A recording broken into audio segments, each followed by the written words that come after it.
Shri Krishna Charitmanas episode 26 भगवान श्री कृष्ण की अंतर्वेदना और हमारा कर्तव्य। ये 7वां भाग हम अपने श्रोताओं के सम्मुख पेश कर रहे हैं। ये मेरे द्वारा लिखा गया है, मौलिक रचना है, इसको किसी ग्रंथ से नहीं लिया गया। तो प्रारंभ करने से पहले हम प्रभु का स्मरण करते हैं। मंगल मूर्ते कृष्ण मुरारी, सकल त्रास के मेटनहारी। कल्याण की मूर्ति कृष्ण प्रभु सभी दुखों को दूर करने वाले हैं। अंशुमाल तनया जहां बहती रहे अविराम, भारतीय दर्शन सहित उदित हुए ब्रज धाम। जगत पति कृष्ण चंद्र पद जय शरणम, शंकर हरिओम जय जय घनश्याम। पावन वसुंधरा अवतरे प्रभु रूप मानव धार गे, दीपार्थ को संजीवनी गीता के वचन उचार के। आगम निगम में जो नहीं वो वचन कहे उद्धार के, नियामक बने प्रभु धर्म के और प्रणेता संसार के। जहाँ सूर्यपुत्री यमुना लगातार बहती हैं, ऐसी भारत की पवित्र भूमि ब्रज धाम में उनका भगवान कृष्ण का अवतरण हुआ। क्योंकि भारत की भूमि पूरे विश्व में पवित्र भूमि है और उन्होंने अर्जुन को कर्म और योग का उपदेश देकर के युद्ध के लिए प्रेरित किया, कर्म के लिए प्रेरित किया। वेद शास्त्र में जो नहीं है वो कल्याणकारी वचन कहे, और वो प्रभु धर्म के रचयिता और संसार के प्रणेता बने। संसार के प्रणेता, संसार को कर्म और योग का उपदेश दिया। कर्म से हमें भोजन मिलता है और योग से शरीर स्वस्थ रहता है। अब वो भगवान श्री कृष्ण सोच रहे हैं कि मैंने जिस कारण से यहाँ अवतार लिया था, पृथ्वी माता के सभी कष्ट दूर हो चुके हैं। जो अत्याचारी राजा थे वो सभी समाप्त हो चुके हैं। जैसे राजा कंस, दुर्योधन, शिशुपाल, जरासंध, सभी का दमन हो चुका है और अच्छे राज की स्थापना हो चुकी है, सुखी राज की स्थापना हो चुकी है, धर्म के राज की स्थापना हो चुकी है। तो उनका मन ये था कि मैं अब अपने लोक चला जाऊं। तो वो अपने प्रिय शिष्य अर्जुन के साथ वन में भ्रमण को जाते हैं। वन भ्रमण के बाद वो एक पीपल के वृक्ष के नीचे थोड़ा विश्राम करते हैं, लेट जाते हैं प्रभु पैर पर पैर रख करके। और उस समय अर्जुन को अपने मन की वेदना सुनाते हैं, गौ माता के विषय में बताते हैं। ये मौलिक प्रसंग है और गीता जैसा ही इसमें कृष्ण अर्जुन संवाद है। गाय माता और नारी के विषय में ये अंतर्वेदना है। यदि ये वीडियो आपको पसंद आए तो सब्सक्राइब भी करें और दोस्तों से भी शेयर करें। महाभारत का युद्ध समाप्त हो चुका था। युधिष्ठिर को हस्तिनापुर का राजा श्री कृष्ण ने बना दिया और अब वन में अर्जुन के साथ विश्राम कर रहे हैं। दिमाग में एक बात आई कृष्ण के कि अब क्या होना चाहिए। तो अर्जुन पूछ बैठे कि हे प्रभु, आपको गोपाल नाम सबसे ज्यादा प्रिय क्यों है? गोपाल नाम से आप ज्यादा प्रसन्न क्यों होते हैं? इसका क्या भेद है? अर्जुन के ऐसा पूछते ही भगवान श्री कृष्ण की आंखों में आंसू आ गए, अश्रु धारा बहने लगी और वो मौन हो गए। अर्जुन बहुत परेशान हुआ, सोचने लगा कि मैंने ऐसा क्या कह दिया जो मेरे प्रभु, मेरे इष्ट, मेरे गुरु, मेरे मित्र विलाप कर रहे हैं। विलाप काफी देर तक करते रहे। तब अर्जुन ने हाथ जोड़ करके प्रार्थना की, याचना की कि प्रभु ऐसा मुझ पर क्या अपराध हो गया जो आप विलाप किए जा रहे हैं, रो रहे हैं। तो श्री कृष्ण ने मौन तोड़ा, कहा, हे अर्जुन, अब मेरा अपने लोक जाने का समय हो चुका है, द्वापर युग समाप्त हो चुका है, कलयुग आने वाला है और आगे कलयुग में बड़े अत्याचार होंगे। जिस गौ माता को मैंने पाला, चराया, भोजन दिया, पानी दिया, गौशाला साफ की, उसका गोबर उठाया, उस पर मैंने अनुसंधान किया, गायों की नस्लें बनाई, दूध देने वाली प्रजातियां तैयार की और भारत में दूध दही की नदियां बहा दी। मेरे भाई बलराम ने भी बहुत अच्छा कार्य मेरे कृषि में किया, परंतु अब कलयुग आने वाला है। कलयुग में बड़े अधम और पापी लोग पैदा होंगे और गाय माता पर वो बड़े अत्याचार करेंगे। मनुष्य साग भाजी छोड़ करके मांसाहारी हो जाएगा और यहाँ तक निर्दयी होगा कि वो गाय माता का भी मांस खाने लगेगा और गौ माता को घोर दुख दिया जाएगा। इसीलिए हे अर्जुन, मेरी आंखों में आंसू आ रहे हैं कि जिस माँ को मैंने अपनी माँ समझा उसके प्रति पता नहीं क्या क्या अत्याचार होंगे। और श्री कृष्ण कह रहे हैं कि तब नाश होगा धर्म का। हे अर्जुन, धर्म समाप्त हो जाएगा कलयुग में, अधर्म आ जाएगा। जब नाश हो तब नाश होगा धर्म का, होवेंगे कृत्य भयंकरा, मानव में मानवता नहीं, बन जाएगा रजनी चरा। उस कलयुग में मनुष्य मनुष्य नहीं रह जाएगा, राक्षस बन जाएगा। गौ हत्या महती होएंगी, गौ हत्या ज्यादा होएंगी, मिल जाएगी ये वसुंधरा। सुन पार्थ ये सब कृत्य लख, त्रासों से मेरा मन भरा। हे अर्जुन, गाय माता के विषय में सोच करके मेरी आंखों में आंसू आए और अब भी आ रहे हैं। क्यों? कि करुणामयी माँ चीत्कारें। जब गौ माता को काटा जाएगा तो करुण स्वरों में चीख पुकार करेगी। वो करुणा भरी उसकी आवाज ब्रह्मांड में गूंजेगी। करुणामयी माँ चीत्कारें ब्रह्मांड में गुंजाएंगी। भीषण अनर्थें प्रतिक्रिया में आपदाएं आएंगी। तूफान और भूकंप होंगे, लहरें विनाश कराएंगी। कभी अनावृष्टि कभी अतिवृष्टि विभीषिकाएं लाएंगी। और गौ माता की हत्या से इस संसार में बड़े ही अनर्थ होंगे, बड़ी मुसीबतें आएंगी। क्योंकि जो मनुष्य बुरे कर्म करेंगे परिणाम स्वरूप वो तूफान और भूकंप में मरेंगे। समुद्र की लहरें उनको नाश कर देंगी और कभी सूखा और कभी वर्षा। ये ऐसी विभीषिकाएं लाएंगी कि मनुष्य भूखा मरेगा और त्राहि त्राहि करेगा। क्योंकि गाय माता का काटने का जो पाप वो करेगा उसका परिणाम उसे भोगना होगा। और मानव पशु में रहे भेदना, अंतर मन की यही वेदना। मनुष्य और पशु में भेद नहीं रहेगा। हे अर्जुन, मेरे अंतर मन की यही वेदना है कि नारी पर अत्याचार होंगे, दहेज में नारियां मारी जाएंगी, गौ माता काटी जाएगी। जो आज हमने गौशालाएं बनाई हैं वो बधशालाओं का रूप ले जाएंगी। बड़े अनर्थ होंगे। इन पापों को देख करके मेरा मन बड़ा द्रवित हो रहा है अर्जुन। निरखा दृश्य हुआ ही कंपित, अश्रु धार संग तन जड़ संपित।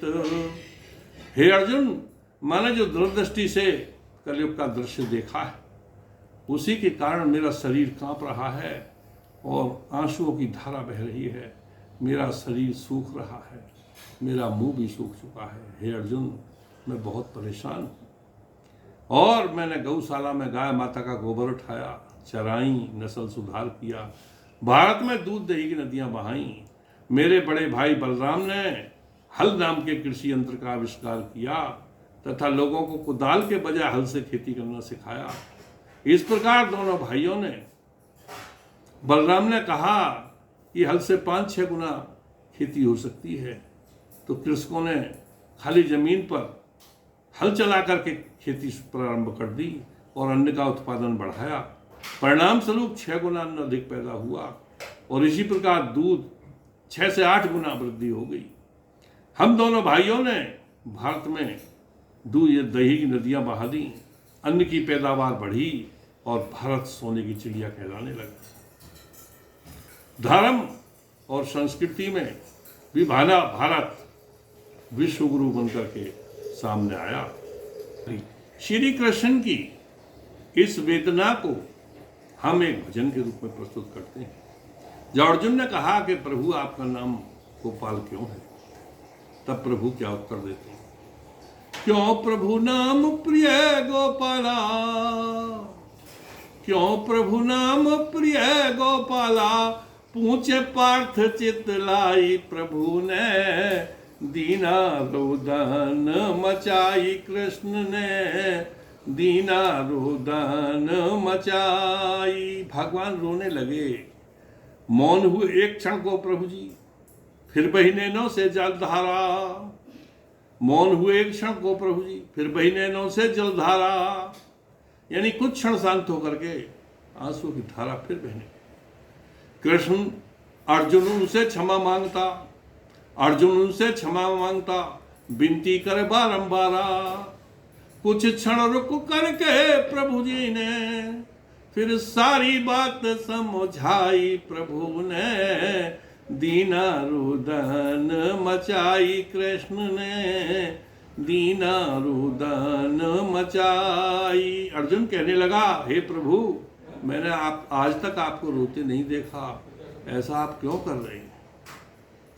तो कृष्ण ने कहा कि दिव्य दृष्टि से देख रहा हूं, दिव्य दृष्टि से देख रहा हूं, ऐसा कलयुग आएगा। दिव्य दृष्टि से देख रहा हूं, ऐसा कलयुग आएगा। माता संपाली गौ माता, उसको काटा जाएगा। गौ माँ की करुण पुकारों से, गौ माता की करुण पुकारों से पृथ्वी तक हिल जाई, कृष्ण ने दीना रुदन मचाई, प्रभु ने दीना रुदन मचाई। चोरी और चकारी होंगी, खलकामी बढ़ जाएंगे। चोर, उचक्के, पापी, खल, मूर्ख, कामी, वासनायुक्त, मांसाहारी, ऐसे लोगों की बहुत वृद्धि हो जाएगी। चोरी और चकारी होंगी, खलकामी बढ़ जाएंगे। कर्म भयानक करके वो पृथ्वी को नरक बनाएंगे। कर्म भयानक करके वो पृथ्वी को नरक बनाएंगे। गौ माता नारी पे अत्याचारों से, गौ माता नारी अत्याचारों से ये पृथ्वी हिल जाई, प्रभु ने दीना रुदन मचाई। तब अर्जुन कहने लगा, प्रभु आप क्यों चिंता करते हो? इस पृथ्वी पर कलयुग में भी आपकी कृपा होगी, आपका आशीर्वाद होगा तो लाखों अर्जुन बन जाएंगे। और प्रभु श्री कृष्ण ने आशीर्वाद अर्जुन को दिया कि हे अर्जुन, तुम्हारी भविष्यवाणी, तुम्हारे मुंह की वाणी सत्य हो और गौ माँ के रक्षक लाखों भारत में पैदा हो जाएं। और वो सत्य हुई।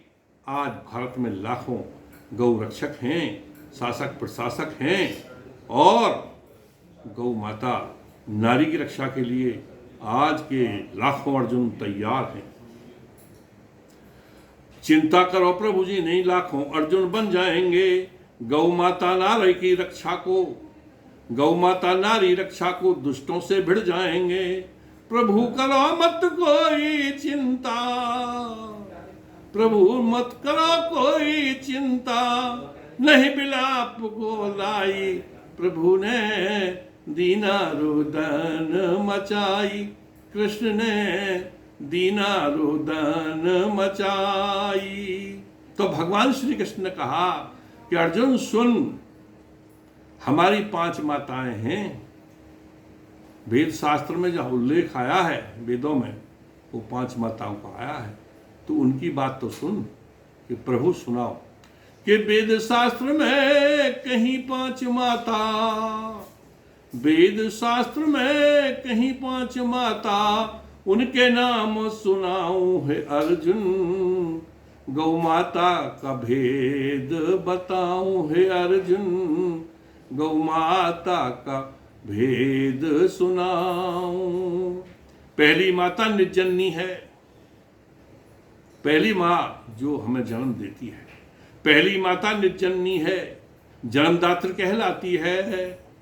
पहली माता अपनी माता जो जन्मदात्री कहलाती है, और दूजी माता है गौ माता, अमृतसम दूध पिलाती है। दूजी माता है गौ माता, अमृतसम दूध में पिलाती है। और तीजी माता पृथ्वी माता, तीजी माता पृथ्वी माता, अन्न फल उससे पाऊं है अर्जुन, गाय के भेद बताऊं है अर्जुन, महिमा तुझे गाए सुनाऊं। चौथी माता है गंगा माँ। अर्जुन, चौथी माँ गंगा माँ है। चौथी माँ अर्जुन, चौथी माता है गंगा माँ, सभी पाप धो देती है, पापों को धोने वाली है। गंगा जल पीने से शरीर शुद्ध होता है, रोग दूर होते हैं। गंगा की कृपा से खेती में सिंचाई होती है, नहरों के द्वारा, राजवाहों के द्वारा, और एरिया यानी क्षेत्र संपन्न होता है, अन्न अधिक पैदा होता है। तो चौथी माता है गंगा माँ, सभी पाप धो देती है। पंचम माता है तुलसा माँ, सभी रोग खो देती है। विभिन्न अन्नपान विधि के साथ तुलसा माँ का रस पिया जाए तो विभिन्न रोगों को समाप्त करती है, जैसे खांसी बुखार जुकाम में शहद के साथ, और किसी में किसी के साथ, किसी में किसी के साथ, विभिन्न प्रकार से तुलसा माँ भी रोगों का नाश करती है। पांचों ही माता सुख देती, पांचों ही माता सुख देती, और प्रथम में गाय बताऊं है अर्जुन, महिमा गाए सुनाऊं है अर्जुन, महिमा गाए सुनाऊं। और अर्जुन सुनो, संसार में किसी प्राणी का मूत्र और मल काम में नहीं आता, परंतु गाय माता का आता है। उसका मल और मूत्र भी काम आता है। गाय छोड़कर किसी प्राणी का मूत्र काम नहीं आता है, गाय छोड़कर किसी प्राणी का मूत्र काम नहीं आता है। रोग कई मानव के नस है, रोग कई मानव के नस है, ज्यादा अन्न उगाता है। गौमूत्र गोबर के द्वारा, गौमूत्र गोबर के द्वारा, प्राकृतिक खेती अपनाऊं है अर्जुन, महिमा गाए सुनाऊं है अर्जुन, महिमा गाए सुनाऊं। और अर्जुन सुनो, मामूली रोगों को छोड़ दीजिए, शुगर, ब्लड प्रेशर इत्यादि को छोड़ दीजिए। गौ का मूत्र कैंसर तक के रोग में काम आता है। कैसे आता है? 1 किलो कलौंजी 5 किलो गौमूत्र में डाल दें, 1 महीने तक रखें, लेकिन बछिया का मूत्र होना चाहिए, बिना ब्याही बछिया, 1 साल की हो, 2 की हो, 2.5 की हो, 3 की हो, बिना ब्याही बछिया का गौमूत्र कलौंजी में डालकर रख दें। 5 किलो गौमूत्र 1 किलो कलौंजी इसमें डाल दें और 1 महीने तक उसे रखे रहने दें। 1 महीने बाद उसका कपड़छन कर लें और प्रातः ही 1 कप पीना है, तो कैंसर तक के रोग का नाश करता है गौमूत्र। गौमूत्र में डाल कलौंजी, गौमूत्र में डाल कलौंजी 1 माह रख देते हैं। गौमूत्र में डाल कलौंजी 1 माह रख देना है, करके उसका बाद कपड़छन प्रातः 1 कप लेना है, सुबह ही 1 कप पीजिए उसे। कैंसर तक का रोग नाश दे, कैंसर तक का रोग नाश दे, उसे अमृत तुल्य बताऊं हे अर्जुन, महिमा में गाए सुनाऊं हे अर्जुन, महिमा में गाए सुनाऊं। अमृत तुल्य ही होता है घृत, गाय का घी भी अमृत के समान होता है। अर्जुन कैसा होता है सुन, अमृत तुल्य होता है गौघृत यदि जलाया जाता है, हवन में जलाते हैं, अमृत तुल्य हो गौघृत यदि जलाया जाता है, 1 किलो गौघृत से 1 टन ऑक्सीजन बन जाता है। 1 किलो गौ घृत से 1 टन यानी 1 किलो से 1000 किलो ऑक्सीजन यानी प्राणवायु। अमृत तुल्य हो गौघृत यदि जलाया जाता है, 1 किलो गौघृत से 1000 किलो ऑक्सीजन बन जाता है। प्राणवायु होती है अमृत, प्राणवायु होती है जीवन। प्राणवायु यानी ऑक्सीजन से जीवन है। अगर ऑक्सीजन हमें घंटे 2 घंटे न मिले तो जीवन समाप्त। प्राणवायु होती है जीवन और शुद्ध वायु ले पाऊं हे अर्जुन, महिमा गाए सुनाऊं हे अर्जुन, महिमा गाए सुनाऊं। तो गाय की अपार महिमा है हे अर्जुन। गाय की महिमा मैं तुझे अभी आगे और बताता हूं। तो अगले एपिसोड में गाय की पूर्ण महिमा गाई जाएगी। राधा कृष्ण चरित अति पावन, सरल सरस अतसीय मन भावन। बोलो कृष्ण चंद्र भगवान की जय।